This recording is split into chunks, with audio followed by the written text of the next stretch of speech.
for Sylvia's benefits, we can talk a bit about the Marcoms discussions in APAN.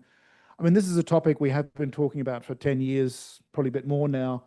But the culture of marketing communication in the Asia Pacific is very different to what we do in, say, Europe, Australia, and other places. Partly because the NRENs, a lot of the NRENs in the Asia Pacific are creatures of the ministries, they're government departments. And so the pressure to communicate and market is limited to having to report to their ministers. And so the idea of actually going out and doing, value propositions and attracting new customers and so on, it's diminished in a way when you actually have a national mandate that everybody shall connect to the one and only NREN. It gets more interesting when there's commercial discussions in place. ARNet is a very different structure, being a standalone company. In some of the other economies of the Asia Pacific, we have not just one NREN, but we have 2 or 3 NRENs in the one country, the one economy. And so the models of governance and the models of sustainability are quite different. So what we've been trying to do is just basically bring together a community that has an interest in marketing communications for various purposes that highlight some of the opportunities and things that they've tried in different places. Just recently, I've had the great honour to start a mentoring program in APAN, where the board said we want to start mentoring, and it's actually twinning a little bit, like you were talking about, at an individual level. But interestingly, one of the first mentees was Shashini, who you mentioned in Learn, of course. And so we talked a lot about what she was trying to do. And one aspect of that was marketing communications and a little bit further on. Welcome, Jamie. It's all well behaved at the moment. Anyway, so most of these sessions, what we're trying to do is information sharing, updates, and opportunities to participate in broader initiatives, which include things like what Jane will talk about in the field. Some of you may have seen Helga's presentation about the case for NRENs. We've had Shashini talked about the use of social media and some of the impacts and metrics that she's been able to use in her space. And then I'll usually try and finish off with a poke and an idea about things we could also have a look at doing or to get more involved in. But what I'm going to do first is just hand over to, no, that screen I'm looking at. I'm going to hand over to Jane, who has been one of the great energizer bunnies and flywheels of the Marcoms community in NRENs for more than a few years now, Jane, isn't it? Yes, I've been around for 13 years. Well done. Mm. All right, let me hand over to you for your presentation. I'm just hoping our technical people at the front are all happy. It looks like it's all good. A few more people have come in. All right, let me hand over to Jane. Go for it. Great. Well, hello, everybody. I'm going to talk to you today about In the Field, which is a project I've been working on for 10 years. And 10 years ago, a simple idea sparked a global collaboration, one that stood the test of time, gathered hundreds of stories, and for me led to friendships with incredible people all around the world. And for me, this is very indicative of the power of our shared purpose and of the collaborative spirit of the global NREN community, and also of storytelling. And as Marcus said, I'm Jane Gifford. I'm the Director of Marketing and Communications at ARNet, Australia's NREN, and I've had the pleasure of leading the In the Field project from the very beginning. What's happening here on my screen? Hold on. So just a little bit of background of why was I so interested in this? Well, when you look at the map of the world, Australia is a long way away from the Northern Hemisphere. And so for Australian researchers, the international connectivity that ARNet provides is vital for overcoming the tyranny of distance. To support them, ARNet has even invested in ownership of subsea cable systems, but that's a story for another presentation. And our services are essential for enabling Australian researchers and educators to participate on the global stage, which means that promoting how researchers and educators use our international network and the outcomes it makes possible has always been and will continue to be a driving force of my work.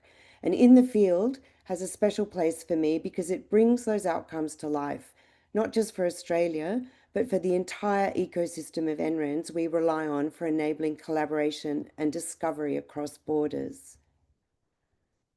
Uh, so just a quick that's a quick intro and an overview. I'm just going to look at the past so you can find out a bit about the history of where in the field started and why it's relevant.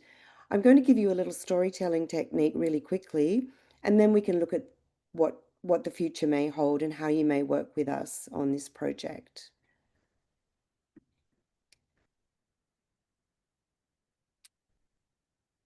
So when I look back at 2014, and maybe it was early 2015, at the time there was a shared need across the global NREN community to better communicate our collective value to stakeholders, including members, funders, and policymakers, especially around the importance of international connectivity for research and education. A few CEOs, including mine, asked their communications leads to work together on a global case study to show the impact of NREN connectivity for boosting access to education. So a group of us repurposed an existing case study, added more examples from more countries, and produced a PDF. And this took quite a lot of time to do. It took months, and trying to coordinate across the time zones was really quite challenging. And our CEOs liked it a lot, and they wanted us to do more. And that made me start thinking there must be a better way. What if we had a platform, something dynamic, where stories from all over the NREN world, whether they were about one or several NRENs, could live and build a richer, ongoing picture of global impact? I was inspired at the time by a blog called Humans of New York. I'd just moved back to Australia from New York, and there was something very compelling about this story-driven, personal, and human side to living in that big city. And I thought we could apply it to the NREN community in a way that was fit for purpose for us.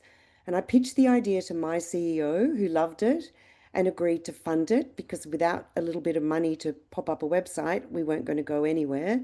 Then I pitched it to the Géant comms leads, who were enthusiastic, and then to Nordunet, Canary, Surf, RMP, Singaran, Internet2, Ubuntunet, Red Clara, and others. And everyone joined in. They all thought this was a good idea. So we all took a proposal to our CEOs and they approved it and we got to work. And I probably left out an NREN or two there, but I didn't mean to. The site officially launched in October 2015, and this is version 1, the beginning, a simple, clean site designed to get stories out into the world. By 2018, we'd outgrown that original format. We needed a better structure to organize the growing library of content, and that led to version 2. And now, in 2025, we've just launched version 3, a fresh, modernized experience to better support contributors and showcase stories and keep the platform relevant for the years ahead. Since that first launch in 2015, In the Field has grown well beyond expectations. We've now published 489 stories across fields from health, climate, AI, radio astronomy, quantum, disaster response, education, and the arts, featuring the work of 109 NRENs around the world. And remarkably, we've published almost one story a week for nearly 10 years, with just a short break during holiday periods like July and January, where not a lot of people are looking at their computers. Interestingly, one of our most visited pages is What's an NREN Explainer. It offers a high-level value proposition reference that can be repurposed to meet the nuanced needs of different NRENs and audiences. So if you haven't seen it, you might find it useful for your work. As for story traffic, it often depends on global relevance and, more importantly, how much an NREN promotes it locally. Most spikes in engagement come from the story's country of origin, showing just how powerful local amplification can be. Before I go on, I just want to acknowledge that many people have contributed and supported the site over the years, and I'm really grateful to all of them. But a couple of key individuals have been absolutely essential for keeping the blog going over the past several years. Thanks to Norginet for supporting the site from the beginning with a science journalist for a couple of hours a week. For the past several years, that person has been Morten Andersen here on the screen, and he has been instrumental in sourcing stories and producing the monthly newsletter. And from my team at ARNet, thanks to Dan Harris, who's managed social media, and he's maintained visibility for In the Field in the wider NREN space. So that is good. And of course, along the way, we've had challenges, and some of them many of you will be familiar with when it comes to creating websites and keeping content fresh. Sourcing stories is ongoing. While we welcome your direct submissions, the reality is there's not a lot of them, and most of the time we need to reach out directly to keep the flow of content fresh. It's time-consuming but necessary. Editorial consistency can be a bit tricky too with such a global mix of voices. I typically do a light edit on most stories to keep them clear and readable while preserving the original voice. We've relied a lot on goodwill and volunteer time, and that includes mine and pretty much everyone that's worked on this site. And that is a really important thing to note. It's been on top of day jobs that people have worked on this. But we've learnt a lot. People-first stories resonate. Simple formats make storytelling easier. And reaching out directly and repurposing your existing published stories works. That's how we've been able to get so many stories published on this site. Global collaboration is the key to success. And most importantly, these stories endure. They're timeless, many of them. So, to highlight the success of 10 years of In the Field, it really is much more than a blog. It's a living archive of the NREN community's impact and a rich resource of case studies for the Global Research and Education Network to use as they need. It's a terrific example of an enduring global NREN collaboration, and I'd like to thank the entire community for their contributions to this site.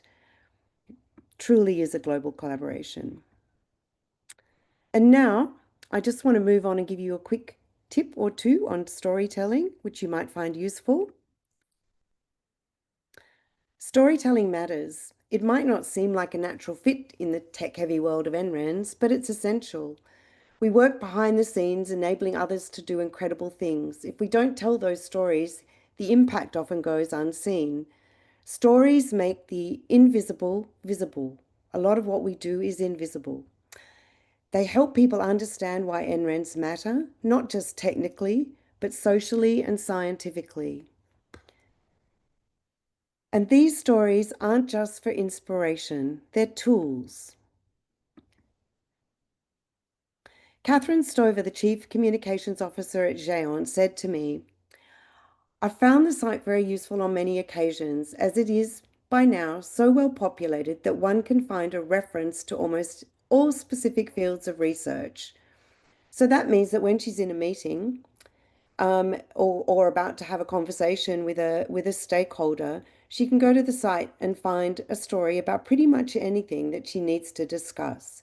The story becomes a tool, not just a nice read, but a relatable reference, an enabler of collaboration, a door opener, and a conversation starter. You don't need to be a writer. I've just gone too fast here. You don't need to be a writer to tell a good story. This simple structure I'm going to give you helps turn any project into a narrative. What? What happened? What was the problem, event, or achievement? So what? Why did it matter? What changed as a result? Now what? What happens next? Is there a future application or broader relevance? This is a helpful way to turn a technical update or a dry case study into a real story, one with purpose and relevance. The structure works across all kinds of topics and it makes it easier for readers to understand the value of what you're saying quickly. I'll show you how this works in practice using real in the field stories, starting with just a data point and then walking through how we apply this structure to bring a story to life. Here's one from Nepal. The data point: Nepal's NREN helped universities continue academic activities during COVID-19 lockdown using online platforms. Let's put a narrative around that. What? Schools in remote Nepal shifted to online learning using NREN infrastructure. It kept education going during the pandemic and gave students a sense of connection. The program continues with plans to expand access to underserved areas. It just gives that data point more meaning, putting that kind of structure in place. I have one more here, we'll run through really quickly. This one's from Finland. The data point is about 3.7 million bird migration recordings being submitted by Finnish citizens. So here's the story, the narrative. Finns participated in a national project logging bird migration observations. The data supports research on migration patterns, climate effects, and habitats. Feeds into the EU-funded BioDT project to model biodiversity using HPC and citizen science. Each of these started with a simple data point, but with a clear structure, they become powerful stories that show the impact of what we all do. The most compelling stories aren't always the biggest projects. They're the ones that connect. Short, personal accounts with a photo and a quote often have the most power. So my advice to you is keep it authentic and aim for clarity over complexity and minimize jargon always. As we look to the future of In the Field, I want to share 5 simple ways for you to be part of what comes next. Visit the site.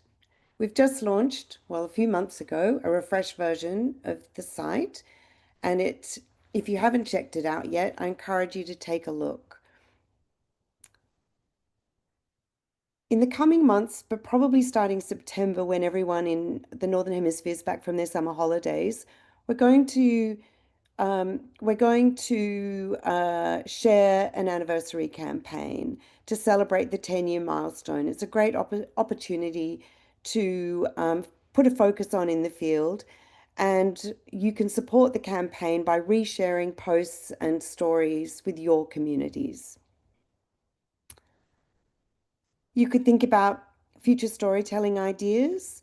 We're seeing some strong emerging themes: AI and the role of NRENs, sustainability and also focusing on underserved regions, expanding access and equity where it's needed most. These are stories worth telling, and we want to include as many perspectives on those as possible. So think about whether you have a story in your country that might be good for sharing. And share your stories.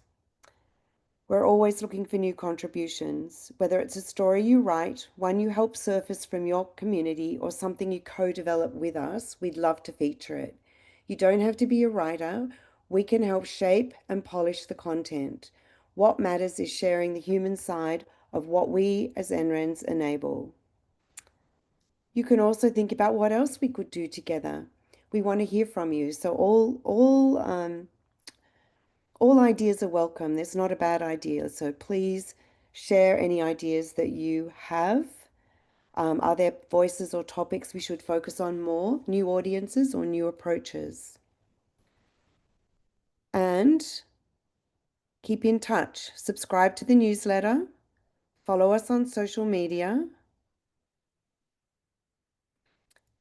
In the Field has always been about collaboration, and that's what makes it special. So let's keep it going and let's shape the next decade of stories together.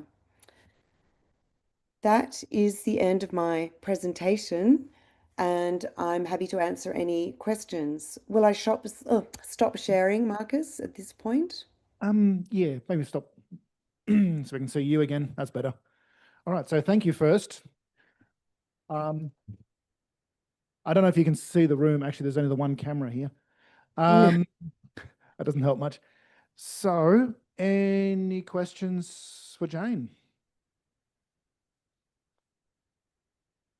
All right, so here's one I prepared earlier. You mentioned, I'm not quite sure why my slide is on the side of the screen, but that's okay.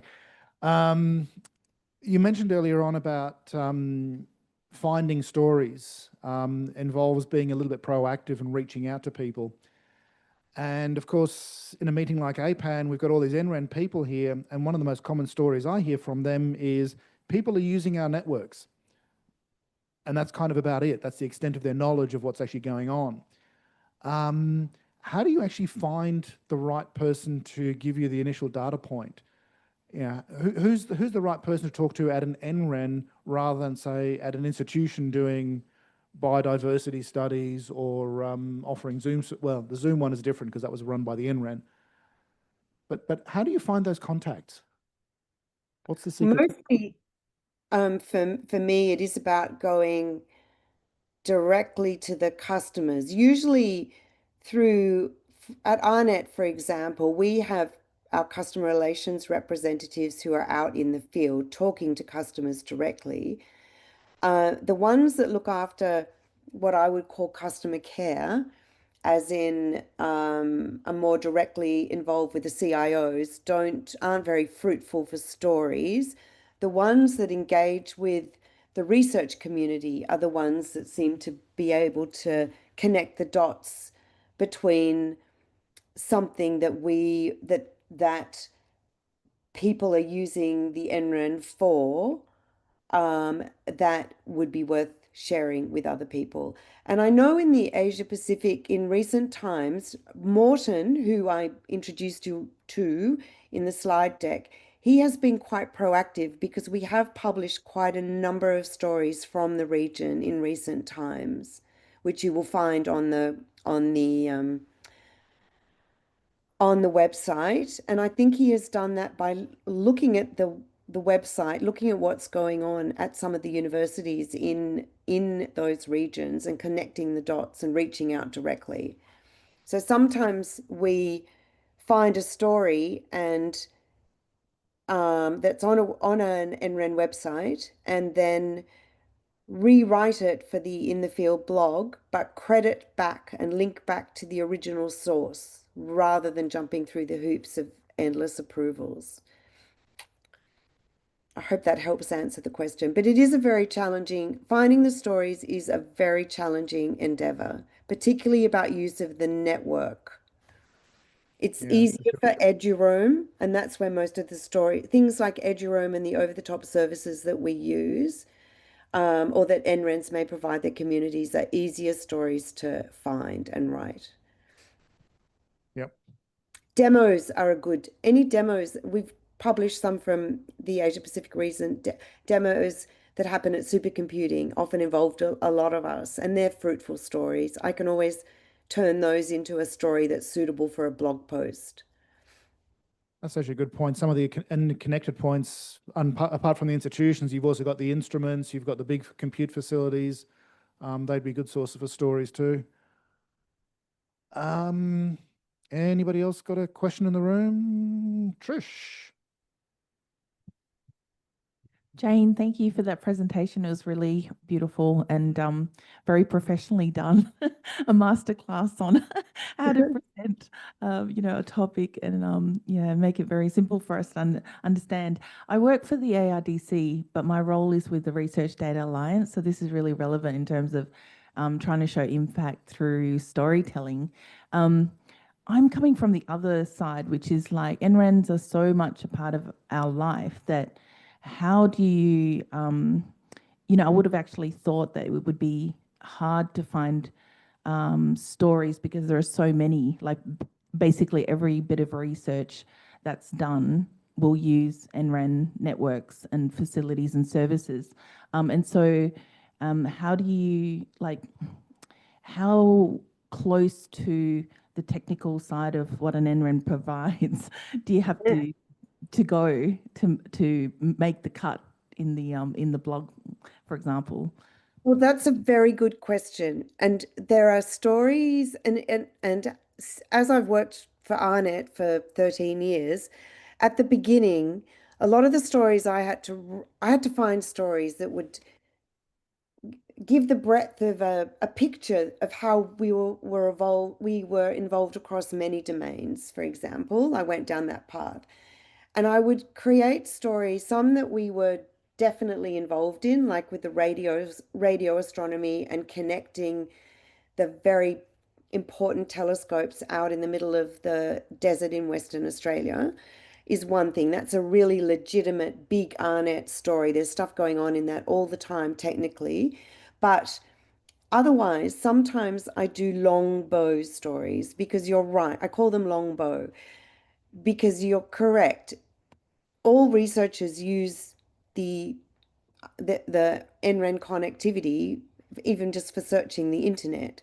But that you can't really, you can talk about that more broadly occasionally. And I think for NRENs that don't have many stories to tell, that is a good way to go. But it loses impact if all the stories are just what I call longbow, that it's just about the fact that this researcher can do anything because they're connected to ARNet, when today they could be connected to Telstra and our, commercial internet and do the same thing. So you have to kind of not overdo it, but use that ability to just tell the bigger picture story of where your involvement is using a mixture of stories. And some of them may be less technical in terms of the actual hands-on work the NRAN people might be providing researchers, but it's still a story you can tell. Does that answer your question?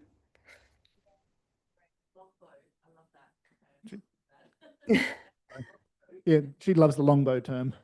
Well, I did go over the top one year because I had masses of them, because of course there's no end. And then I realized that that was really pointless because it wasn't achieving any great purpose for telling a particular NRAN story. But for in the field, for countries or NRENs that don't have a detailed story, the longbow story is a good way to go, and I'm always happy to help with that. Cool. Any other questions? Nope. All right, so let's thank Jane again. Thank you very much, Jane. You can relax and take it easy now.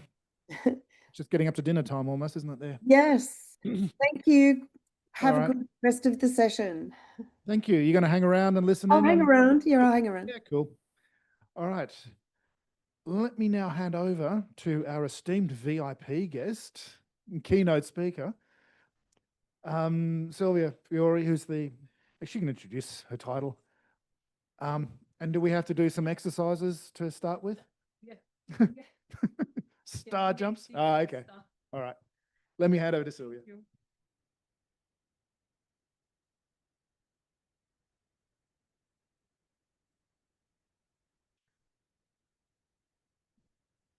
Physically. Just unpick her. Thank you. Can you hear me, Jane? Yes, awesome. Okay. All right. So just to give you a bit of a background about myself, I'm actually the coordinator of the counterpart of this group in the GIAN community program, the GIAN SIG-Marketing. And I'm really happy to be here because it's, like I said, my first APAN, and I'm happy to share insights and tell you about how we do things at the GIAN SIG-Marketing, but also learn and understand how you guys make this group work. So no standing up, but I wanted to show you. I wanted to start by showing you taglines. And if you don't know what a tagline is, I think strapline in the UK.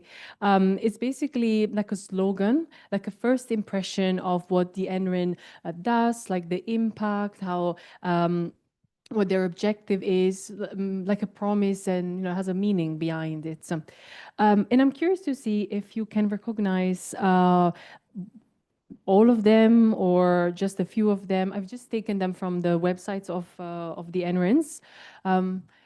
Can you recognize some of them, maybe? I can tell you that the first two are actually from the APAN world. The third one is from the other side of the world, and then the fourth one is European. It's completely fine if you don't, and I will tell you why at the end. But let me tell you. So the first one is actually Singaporean. Then there is New Zealand, Canada, and the Netherlands. And my point is that it doesn't matter what words you use, what style you choose to describe what your NRN does, because we are all doing the same thing, connecting research and education and enabling innovation. But how you tell your story, how you connect to your audience, how you tell the world about your impact, it can make all the difference. And I think I have the perfect quote from my counterpart in Zambia, the Enren Zamren. Andrew joined the SIG-Marketing meeting at TNC last month, and he said that the Enren infrastructure is impressive, but what's even more impressive is when we add the human touch to it, when we tell the stories related to the Enren, exactly what Jane just mentioned, because we're making people understand why we exist as a community. So this just to make my point about how communication is not just like a buzzword or something nice to have, but it's really at the core of how NRENs operate and how we can all together raise the profile of our community and make us more visible. So let me tell you about the GN community, SIG-Marketing. Again, I wanted to explain it by showing you pictures. It's the special working group that's part of the GN community program. So again, basically a group completely run on a voluntary basis. And it's all the people that you see in these pictures, people coming from all corners of the world, also with different expertises within the Marcoms world, and not only, because we actually also have some network people, stakeholder engagement, cybersecurity awareness as well. Some NRNs, they're small and they might not have a communication department. It might actually be the job of every network engineer, for example, to make sure that their activities and everything they're doing makes it outside to the world and that they convey the impact of their work. It's actually 22 years old. And we operate via in two different ways. The first one is the mailing list, and I put up the QR code if you're interested in joining. It almost has 200 subscribers. Last time I checked, it was 198. And like I said, it's really international. It's very active. People ask questions, share events, or call for contributions, for example. And then we also do 3 meetings a year. The first meeting of the year, it's always hybrid, and it's around February and March, so spring in the Northern Hemisphere. Then we do a face-to-face one at TNC, and that's the one that gets the most diverse and global participation, just because of the nature of the TNC event. And then the one in October is fully online. And the reason why we do it online is that we realized over the course of the last few years that closer to the end of the year, NRENs don't really have budget anymore to send people abroad. So it's just easier. And we do it around lunchtime in Europe, trying to cover as many time zones as possible. And Jane knows that very well because many times she's joined meeting at like 11 p.m. in Melbourne. And I wanted to show you this map to really show you how we're so global. All the countries in green are actually the countries that joined meetings in the last couple of years. And like I said earlier this afternoon, we also had New Zealand. They were really active up until 2022. And I also mentioned earlier that we play a lot with the formats of the sessions. My favorite format is definitely the workshops. These are very practical workshops to make sure, especially the smaller NRENs, the one that might not have big or maybe don't have Marcoms department at all, can gain the skills that already exist in the community. And the picture that you see up on the slide, they are from a workshop hosted in Slovenia by Arnes around a year and a half ago. And Damian Niemir, the guy in the picture, is a master at all things multimedia from the Polish NRN. And he brought his personal and professional experience to Ljubljana, Slovenia, and basically told us about every single step in the process of creating a podcast. And that's not only about having the right equipment, that's of course very important, but it's about storytelling, strategy, understanding your audience, and then eventually the publication step.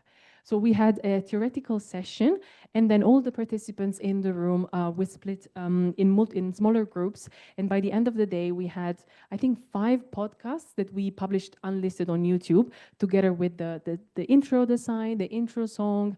And it was absolutely fantastic, because actually after this meeting, we at Giant, and I think also a couple of other NRENs, started doing workshops, podcast. We did it for the TNC event last year. So really useful session. And I also wanted to show you a few more of the workshop that we have done over the years. Just a couple of months ago, we invited an external consultant to do a brand and internal culture workshop. It was a creative agency already familiar with the NREN world, because they worked with the Irish NREN on their rebranding. And you know, there's always an NREN rebranding themselves. So that's definitely a very popular topic.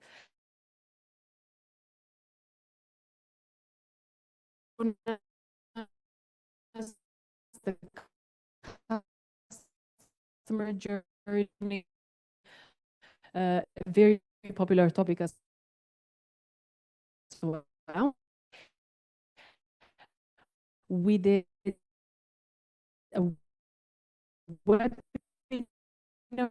on content accessibility lines. Then my favorite one of my super in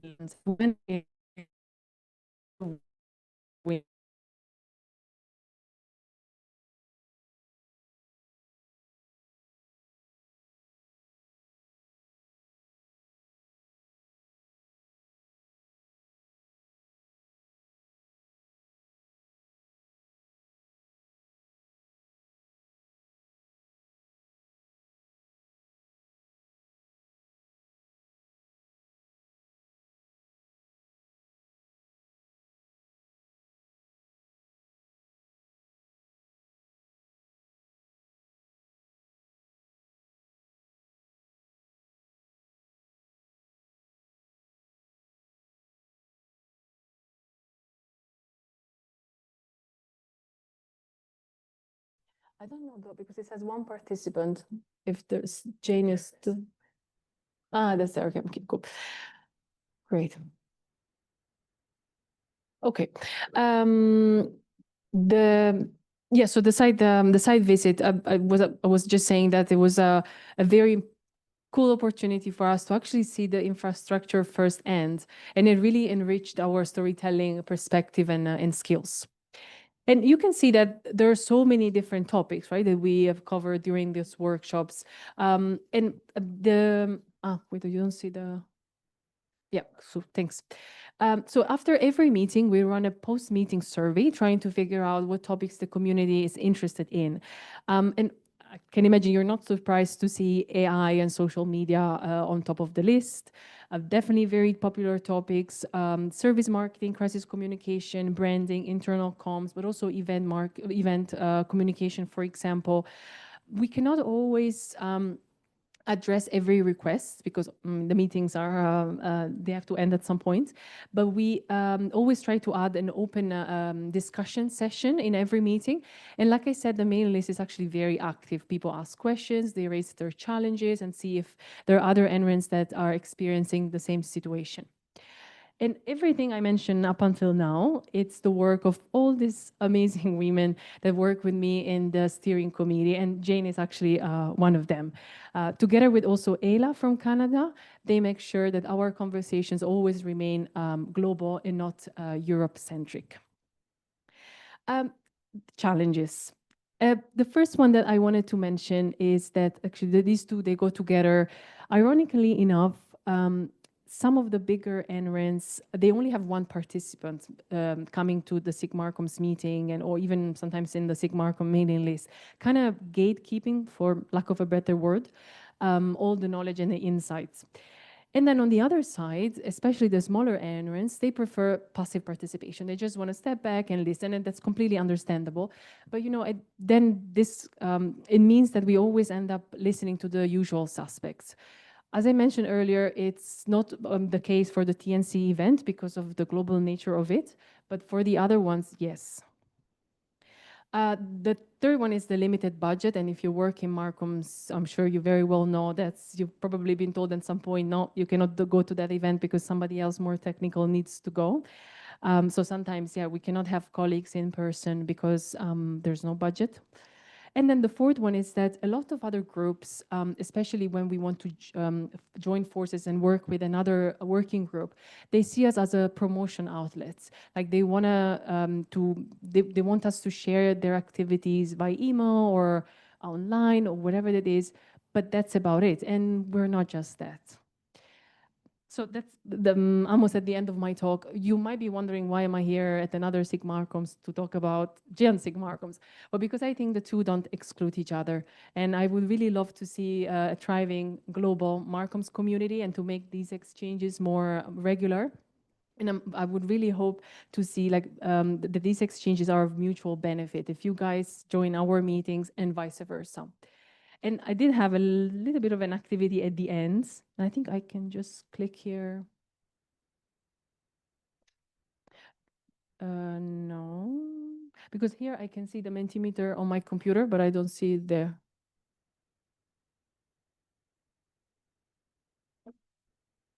Maybe you have to share a different screen or something.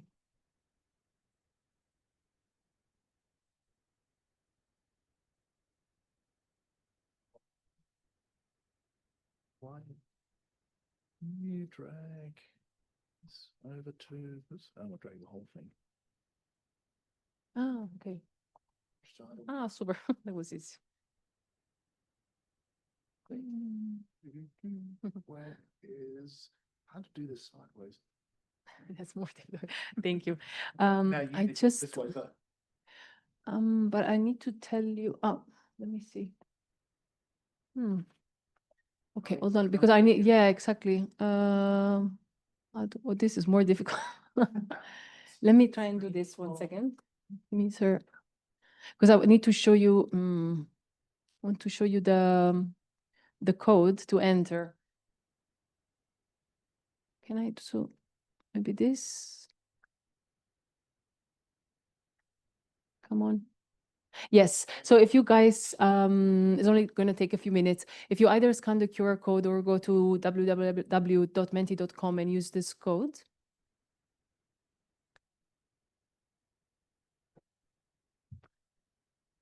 Okay.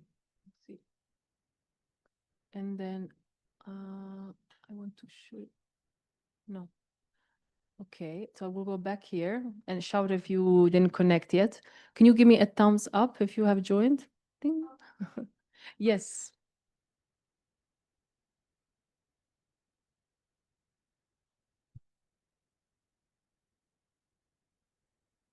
Good. Thank you. All right. So I will go back. I think they're all done. Yeah. So I have only 2 questions. And no, this is wrong. Okay, I'm just gonna maybe do this. Let's see if it works. No. I wanna, because I can you move the thumbnail from here? Because I wanna do shares. Yes, thank you so much. Percent. I think that should work. So I want, yes, okay, perfect. All right. So the first question that I wanted to ask is, what comms related topics are you interested in? And I know that probably not everybody works in comms, but I'm just curious to see if the topics that I mentioned earlier are also of interest to this side of the world. And yeah, of maybe you guys are interested in something else. If it's AI, social media, internal comms, events, storytelling, anything. Case studies. Oh, climate change. Yeah. That's interesting. That's actually something, climate change, that it was never raised in our surveys. We have had a couple of sessions on SDGs, and so definitely climate change was mentioned, but never SDG goals. Yeah, never like a specific session on that. And somewhat related to climate change, in October, our SIG-Marcoms, we will do a joint meeting online with SIG Sustainability. It's one of the joint meetings that I mentioned earlier in the keynote. sustainability is such an important topic and it's becoming ever so popular. It's really important, and us as communicator, we understand how we make sure that we convey the right message. Sharing story, marketing, super interesting. Thank you. Cross nation, cross nation, okay, cool. Nice. Short updates. About the short updates, that's something that we call lightning talks. And sometimes we do have sessions at the in SIG-Marketings, and we invite entrants to give updates or talk for 5 minutes about something. And they have worked really well most of the time. Some other times we lack a little bit the discussion part when it's something, when there's just a presenter on stage, they present, and that's about it. So we try to balance it out with discussions as well. Value proposition, that's something that we worked on during the branding workshop. Okay, thank you. And then okay, we already started, great. So just to explain this question, I told you what a tagline is, and like I showed you some example of existing ones, and I'm curious to see if you could write the tagline of your own Enron or of your own university, institution, wherever you work, what would that be? Maybe there is one that already exists and that you like, and that's completely fine.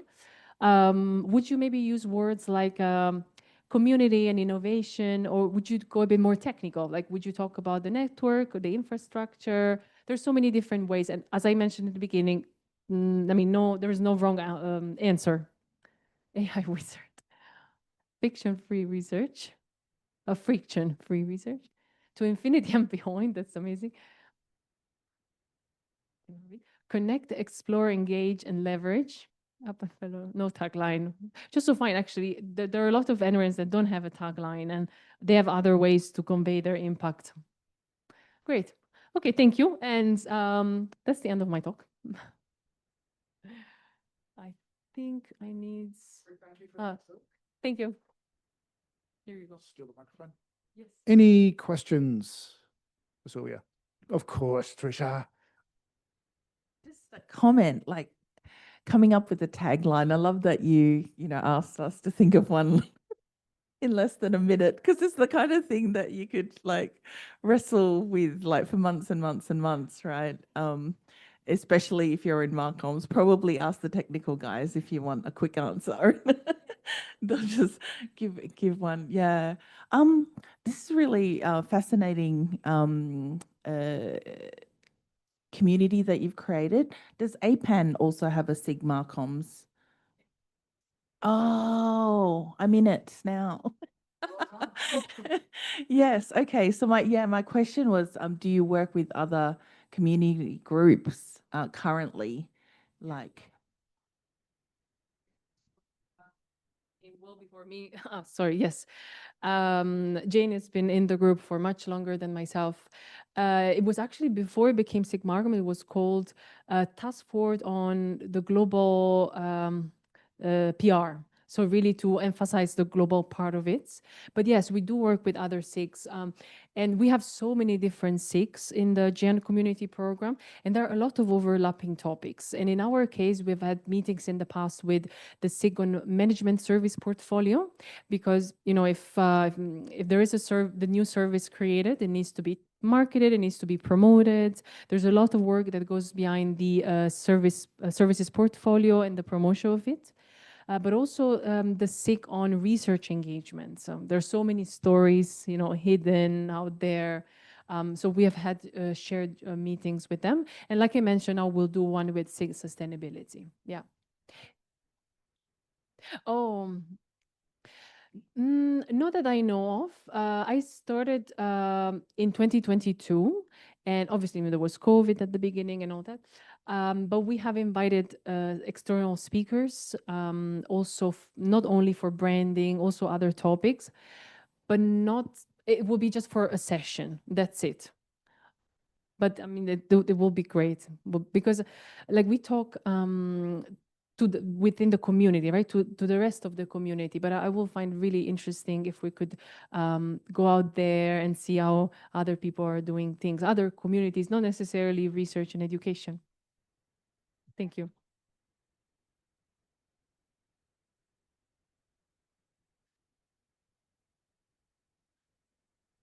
from the technique.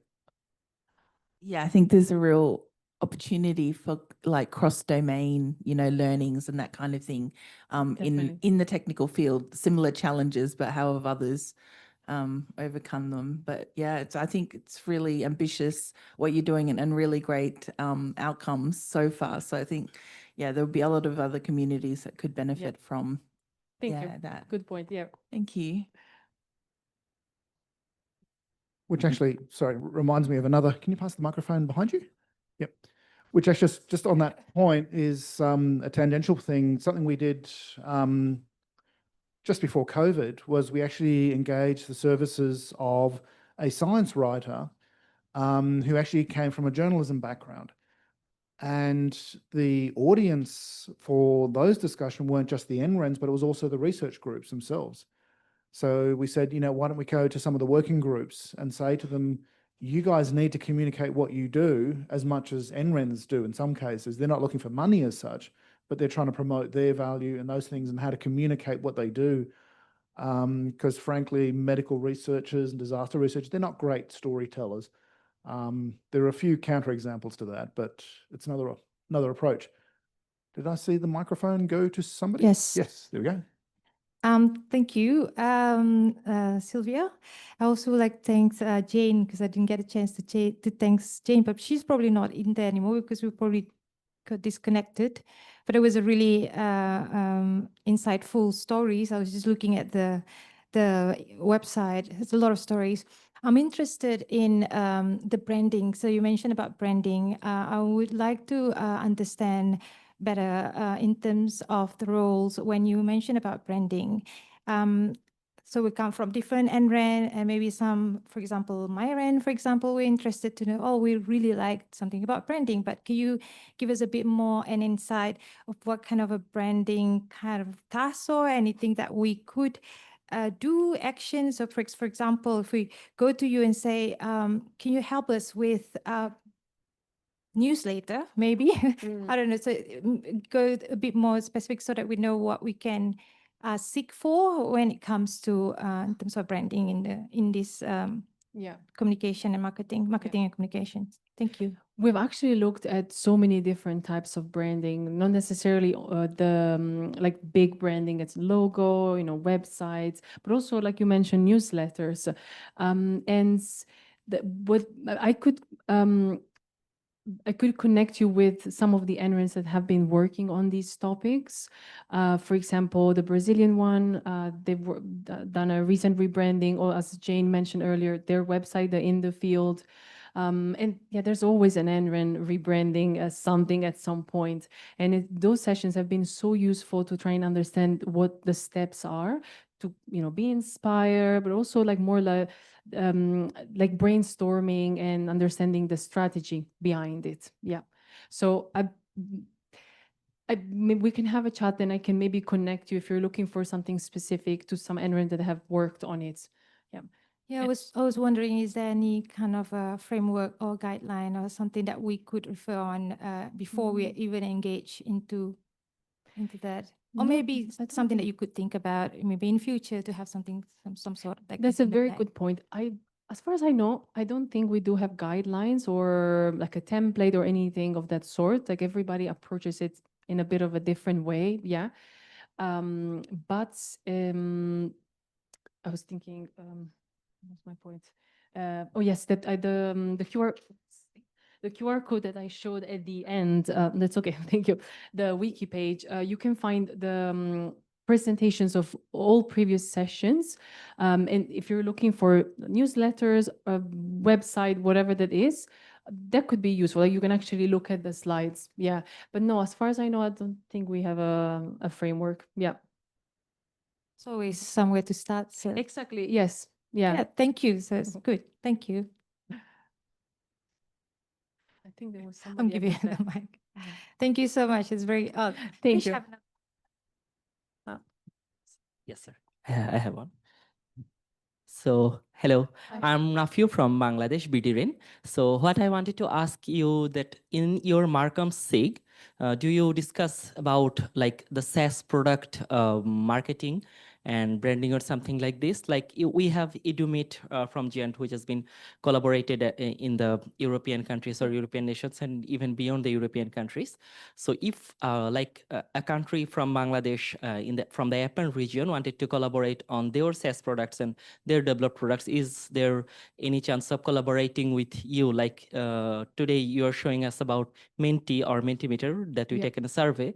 We're also planning on building similar platforms like which is an amalgamation of Kahoot, Menti, and SurveyMonkey, all three in a single platform. And we're already in stage of development.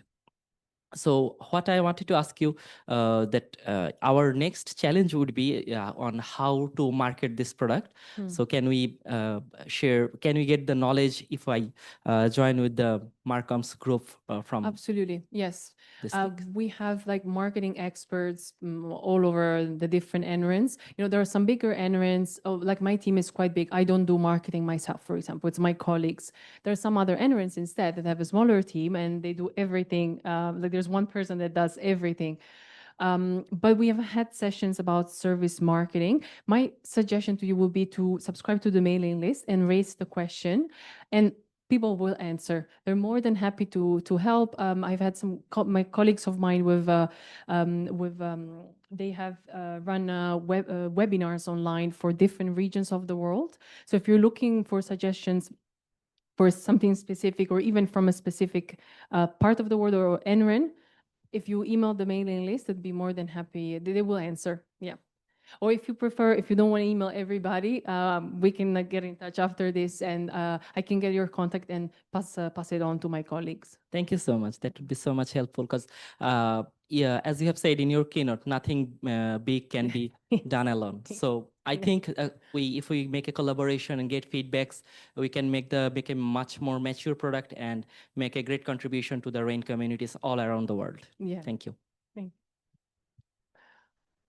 Trish, did you have another one? Yeah, just a quick one. I really enjoyed your presentation at the opening ceremony as well. How do we compare in terms of the split of men and women in this room in the SIG-Marcom space? Is it, are we bucking the trend, or is it? I think, yes, not perfect. Not perfect. That's okay. You know, we've actually have pictures from SIG-Marcoms where it's just women, and that's absolutely amazing. Yep. Or just one man. But that's nice. Yeah. I remember in my undergraduate days doing a Bachelor's of Science, and it was like these mixed, it was like 50-50 in the first physics, chemistry, maths courses and so on. Then each year, all the men went to the physics, all the women went to biology. It was just so dramatic, the statistic. And this is a few years back. But yeah, actually I have to say the female representation is probably the healthiest I've actually seen for a while in this room. Yeah, sorry. APAN is, yeah, anyway.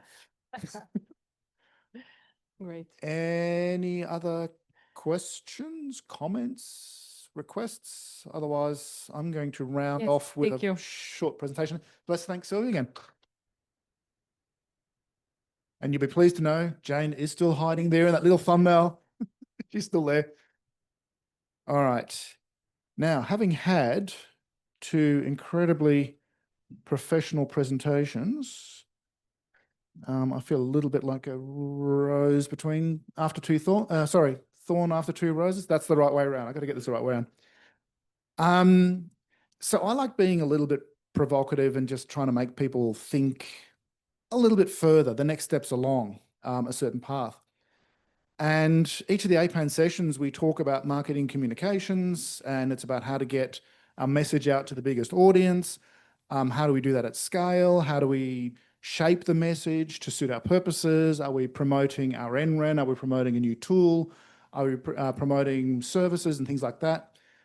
And one of the things I've noticed, certainly in a lot of the APAN NRENs, is that they don't tend to think a lot about marketing communications in the broad, just promoting their wonderful benefits, partly because of maybe the governance requirements or the reporting requirements. But when I was talking with some of the people I've been mentoring, there's sort of another level beyond that, which is once you've marketed to somebody, once you've got a conversation going, is you're forming a relationship. You've got an ongoing conversation, and the conversation changes shape a little bit. And I thought it'd be interesting just to sort of compare what we could talk about. I mean, Sylvia mentioned, you know, the customer relationship management platform that you use it to collect information. But there's also other things that are going on at the same time. And so I thought, well, let's sort of compare Marcoms with relationships. The purpose is a little bit different. The activities are similar, but in the marketing communications world, if you're a corporate, you're looking for customers. You're looking for people who don't know that you exist. You're trying to, you know, promote your brand. You're trying to promote your existence, your services, and so on. Once they know about you, what are you offering them, right? How do you keep them happy? If you've got a membership organization where people pay a subscription to be an ongoing customer of that group, how do you keep that conversation going? How do you know that they're interested and value what you're offering them? And when you start with, if you're a new NREN starting somewhere and you've got all these universities out there, you are marketing, it's like shouting into a storm. You're trying to communicate to a really, really broad audience, and you don't know, am I talking to an academic? Am I talking to an IT director? Am I talking to a decision maker or an end user? Am I talking to somebody with a lot of money who can invest in my services, or am I talking to somebody, who isn't? Whereas once you've got the conversation going, you've got a relationship, right? Your audience is actually more known, and you start to change the way you communicate with them. The scales also change. Early on, when you're trying to communicate, like I say, you're shouting into a storm, you will use any scalable platform you can. Social media is great, right? You can distribute it broadly. It's just this huge shotgun approach. But you're going to reach, hopefully, a very large community of people, and hope that some small percentage of those are actually really interested in what you have to offer them. Once you've got that connection going, you're much more targeted. You've got smaller groups to deal with. You've got a much more focused conversation, which means you have to understand them a little bit differently. And so partly because of that scalability requirement, we tend to be very technology driven at the beginning, but we become much more people-based. We start forming a relationship with a group because we're trying to build different things. And I'll explain that in a moment. What do we have to also do? It's consistent messaging, right? Everybody in the organization. I've been in many different organizations, and somebody says, whose job is it to do marketing? And it's like, everybody's. If you're out there, if you're the technical person or the CEO or the marketing person or whoever in the organization, it is your job to tell everybody how wonderful you are, what you offer, what you can do. And if you can't answer a question, you say, I'll find the right person for you and bring them over to talk to you. We have to demonstrate value, right? All the time. If people are putting money into our organization, if you're an NREN that has subscribers and so on, or you're offering services, you're always demonstrating value. And you'll do it a little bit differently though. And we have the same materials. We're always going to have our website, our social media channels. We're going to have our flyers, our booklets, our printed newsletters, the Pulse magazine, things we can hand out to people and show them. So there's a lot of commonality in those activities, but the way you do it is a little bit different. And so in my jet-lagged mind, I was trying to work out how to link those two things together. And I thought, well, you know, are they sort of two sides of the same coin? You know, is there one activity that we're all doing, but one side is on that marketing communication side, the other one is more about managing relationship? Or is it a spectrum? Is it kind of this, as this relationship changes? Is it a cycle? Is it some other really dodgy metaphor that somebody can think of if they've had a few more drinks? And ultimately, I come back to this point, whose job is it? It's everybody's job. When you start getting involved in sort of relationship management conversations, you change your priorities a little bit. And this is something I had to teach some of my staff, is a lot of marketing is about pushing out information, all right? Most of your time you're talking, and then you start to hear, oh, okay, we need to do these sorts of things. When you get into relationship management, you start to change the balance. You start to listen more. You say, hang on, what do you guys need? What's the problem here? What are the issues here? What could we do? And let the client, the users, the consumer, the customer, whoever, let them do the talking. Let them communicate back to you. And the way you start to have a conversation in a room changes. Rather than, you know, me talking to your room about how wonderful everything is, I'm going to sit back in the audience and say, you tell me what the problems are. What are we trying to do? Give me some more details. And I'm dealing with a smaller group now, right? So it's easier to get a group of people together to say, what are your technical requirements around this? If I'm engineering a new product or a new service and so on, I'm going to be much more focused on the requirements of the audience. And so you start getting into much more context, kind of specific type of things. And one of the really important things is that when you're marketing to somebody, nobody knows you to start with, right? You're an unknown brand, an unknown product, unknown service, and things that sort of, those sorts of things. But when you've got that relationship starting, the biggest product you've got is trust, right? People are going to start to believe in what you tell them. They're going to say, I'm going to rely on you. I'm going to invest in you to deliver that connectivity, that service, the service above, the Zoom service and things like that we talked in some of the stories about. And it's that trust building that becomes really, really important. So as you're marketing to people, you're trying to convince them to work with you. And then once they start working with you, you build trust. And one of the things I've learned in many, many years of IT is it takes forever to build a high level of trust. And it takes a moment to lose it. Screw up once, ask any big company that's had a data leak in the last few years, right? Any of the big carriers and all this sort of thing. Anyway, so you're having a different kind of conversation. You're still marketing, you're still communicating. Anyway, I was trying to work out what kinds of relationships we're managing, and it really depends on the context of the organization and how you're set up and so on. But you're typically trying to engage a community or a discipline. So communities, I'm thinking about like universities, institutions, what we call the GLAM sector, the cultural sector, the galleries, libraries, archives, and museums, the big instruments and so on. You're trying to help them, collectively, or you're trying to deal with a discipline. You're trying to help medical researchers, disaster researchers, ecologists, linguists, historians, and so on. And so you need to understand how to work with them. And it turns out that is a skill that is very hard to train. I've tried, and it really comes down to experience as to the way people communicate with their end users. I'm repeating myself here, obviously my jet lag showing, but obviously the need to show value. But one of the really cool things I found is we talked about this lack of budget of having marketing people in our teams. When you start getting into these kinds of conversations, when you're engaging with research disciplines, one of the best things I've ever found is this idea of a champion. These are people who understand what you're offering and are users of it. And if they're really happy, they will market for you. They become part of your marketing team. We did this in Australia when we were building this sort of national e-research infrastructure where we had high-performance computing, high-speed networks, big data storage, trust and identity federations, cloud-based services for collaboration and so on. And it's a really geeky conversation. And if I give that to a room of humanities researchers, the eyes glaze over, they're not interested.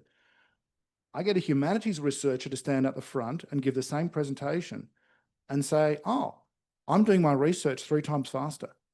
I'm getting to publication very, very quickly. I'm able to integrate all these different data sets from different sources because this NREN gives me access to here, this gives me access to there. Bring it all together.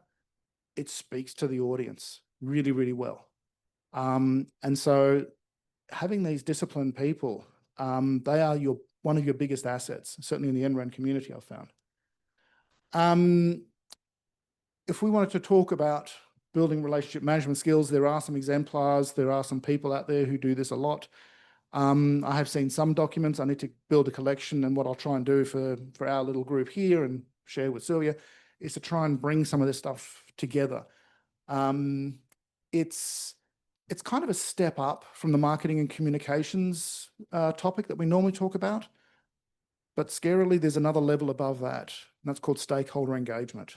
I'm not going to throw that into this presentation at this stage because I haven't actually written the slides for that yet.